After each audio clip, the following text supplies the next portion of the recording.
Assalamualaikum Ustaz. Apakah cara, kaedah yang paling baik apabila berhadapan dengan golongan yang berfahaman sesat?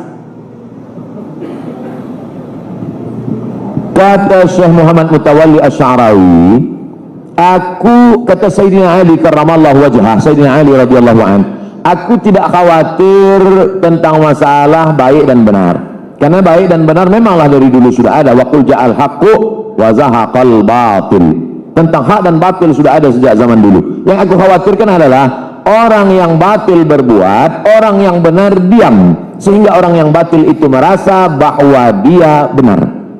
Batil, lama-lama jadi betul. Sebab orang yang batil diam, sehingga dia tak boleh membedakan mana batil, mana betul, mana betul, mana batil. Lama-lama yang batil jadi betul, yang betul jadi batil. Bila kita tidak meyakinkan bahwa ini adalah ayam, bahwa ini adalah kambing, ada seorang tua nenek-nenek menjaga seekor lembu. Maka selepas itu dia perlu uang, dia mesti menjual lembu ini ke pasar. Maka dia pun bawalah lembu ini. Di tengah jalan dia berjumpa dengan orang. Hai nenek tua, ya, berapa harga ayam ini? Ini aku bawa lembu. Ini lembu bukan ayam. Lepas itu dah dekat ke pasar, orang bertanya lagi, cantiknya ayam, ini lembu. Siapa kata ini ayam? Dah sampai ke pasar haiwan, semua di pasar mengatakan, berapa harga ayam ni? Lama-lama dia jual lembunya dengan harga ayam. Sebab semua. Maka kita mesti kenali bahwa kita benar dan ini adalah batil. Maka orang yang batil ini mesti kita luruskan. Orang yang bengkok mesti kita luruskan. Itulah mengapa pagi, petang, siang, malam kita minta ihdinas siratal mustaqim. Bukankah kita ini berada di jalan yang benar? Kenapa kita minta jalan yang lurus? Sebab kadang-kadang yusbi'u mu'minan wa yumsi kafiran. Paginya beriman, petangnya kafir. Makanya kita disuruh baca surat Al-Kahfi. Man qara'a surat Al-Kahfi, siapa yang baca surat Kahfi yaumal Jum'ah, hari Jumat, adha'alahu min nur, Allah berikan dia cahaya. Dengan cahaya itu dia boleh membedakan mana hak, mana batil, mana bengkok, mana lurus, mana hitam, mana putih. Oleh sebab itu setelah kita tahu, maka ud'u ila sabili rabbik, orang yang sesat itu ajak dia ke jalan Allah. Dengan cara apa? 3, bil hikmah. Tak mempan dengan hikmah. Wal mau'izatul hasanah. Mau'izatul hasanah pun dia melawan. Wajadilhum, debat dia. Punya ilmu debat dia. Makanya dalam Islam ada namanya ilmu munazarah, ilmu debat. Tapi dengan cara apa? Wajadilhum billati hiya ahsan. Di ujung ayat itu apa kata Allah menutup? Inna rabbaka huwa a'lamu biman dhalla an sabilihi. Allah lebih tahu siapa yang sesat. Wa huwa a'lamu bil muhtadin. Allah lebih tahu siapa yang mendapatkan hidayah. Siapakah yang dapat menyelamatkan dalam perdebatan ini? Siapa lagi kalau bukan penuntut-penuntut dari Fakulti Pengajian Islam, falsafah, akidah wal falsafah.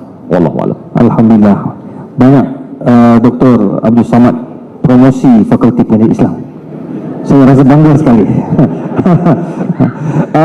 Baik, kita kesempatan masa sebab malam ini Datuk Seri Dr. Abdul Samad akan berada di Stadium Melawati. Semalam alhamdulillah bahagia Ustaz berada dekat Masjid Besi. Masya Allah, 3 tingkat tu penuh rapat. Jadi sampaikan orang tengok Ustaz tu masuk keluar agak penyek gitu ya. Masya Allah.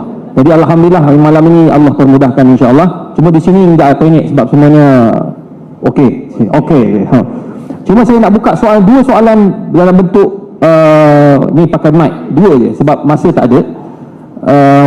Okey, satu soalan. Terus bagi nanti kan jawab. Okey, silakan. Mana mic? Belah perempuan seorang perempuan. Prepare terus, siap-siap. Ada? Mana profesor-profesor perempuan? Jangan jadi malu gitu ni. Ni. Allah. Makcik. Prof. Sekarang boleh tanya. Nanti bagi lelaki je. Bagi orang angkat je. Okey, silakan. Mana mic? Ladies first. Okey. Ustaz Samad kata ladies first. Bismillahirrahmanirrahim. Assalamualaikum warahmatullahi wabarakatuh.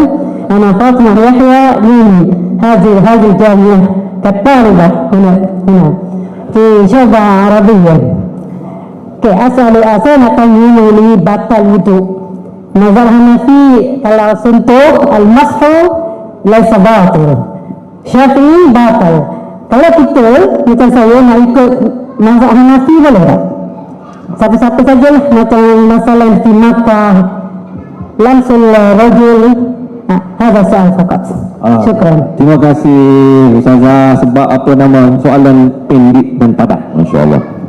Aula mastumun nisa, atau kamu menyentuh perempuan. Kata mazhab Hanafi, aula mastumun nisa, kamu menyentuh tangan perempuan, la yubtilul wudu, tak batal wudu. Sebab makna Allah mastumun nisa, maaf beribu maaf, maknanya jima. Kalau jima baru batal.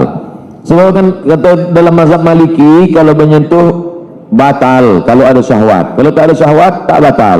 Sedangkan dalam mazhab Syafi'i, ada syahwat tak ada syahwat batal. Saya dalam hal ini memilih mazhab Syafi'i. Kenapa Ustaz pilih mazhab Syafi'i? Apa hujahnya? Lebih mazhab Syafi'i lebih ihtiyat, lebih hati-hati, lebih selamat. Misal umpamanya saya bersentuhan dengan perempuan, lepas tu saya sembahyang, Allahu Akbar, datang setan berbisik, ya Abdul Somad, engkau tadi bersentuhan. Kata hati saya, tak batal, aku tak ada nafsu. Kata engkau tak nafsu, tapi adalah sikit. Maka di situ saya pilih mazhab Syafi'i sebab ihtiyat dia tinggi. Manakala saya bersentuhan, saya wuduk balik. Selepas itu datang setan menggoda, wuduk engkau sudah batal Abdul Somad. Kata saya, tak batal, sebab aku dah wuduk balik.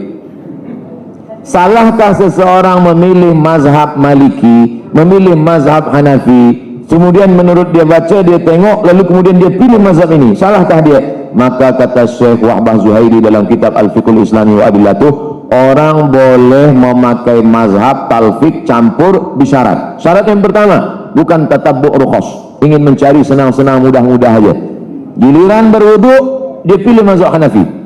Selepas itu hari raya kurban, orang bertanya, awak tak berkurban tahun ini? Tidak. Kenapa? Kurban sunat muakkad. Kurban dalam mazhab Hanafi wajib. Ya, aku duduk je waktu Hanafi. Kurban aku pindah ke Maliki.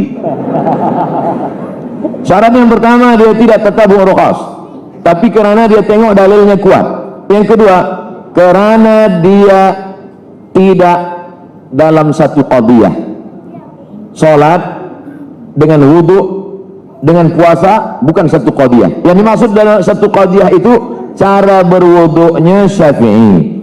Selepas itu membatalkannya, pindah dia ke Maliki atau Hanafi, maka ini satu qadiyah. Apa beza wuduk Syafi'i dengan wuduk Hanafi? Wuduk Syafi'i, air asal kena rambut sikit saja sah.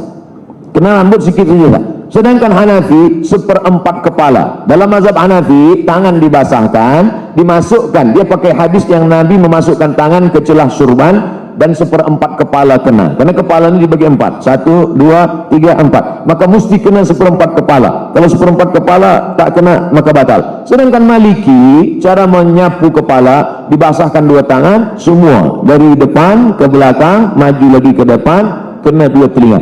Cara wuduknya dia pakai Syafi'i. Selepas itu dia pergi jemputan walimah. Selamat ya, barakallahu lakum wa baraka alaikum wa jama'a bainakum fi khair. Kena ujung. Lepas itu dia sembahyang. Orang tanya, kenapa awak tak wuduk balik? Tak batal lah, saya kan tak ada nafsu. Oh tak boleh, sebab cara wuduknya tadi Syafi'i. Kenapa dia melompat kepada Maliki atau Hanafi? Jadi orang yang alim boleh cukup 3 syarat. Yang pertama, bukan tatabbu' rukhas, bukan mencari senang-senang. Yang kedua, bukan dalam satu qadiyah tapi berbeda qadiyah. Yang ketiga, dia alim dalam bidang fiqh itu, maka dia boleh. Begitu kata Syekh Wahbah Zuhaili, bukan kata Abdul Somad.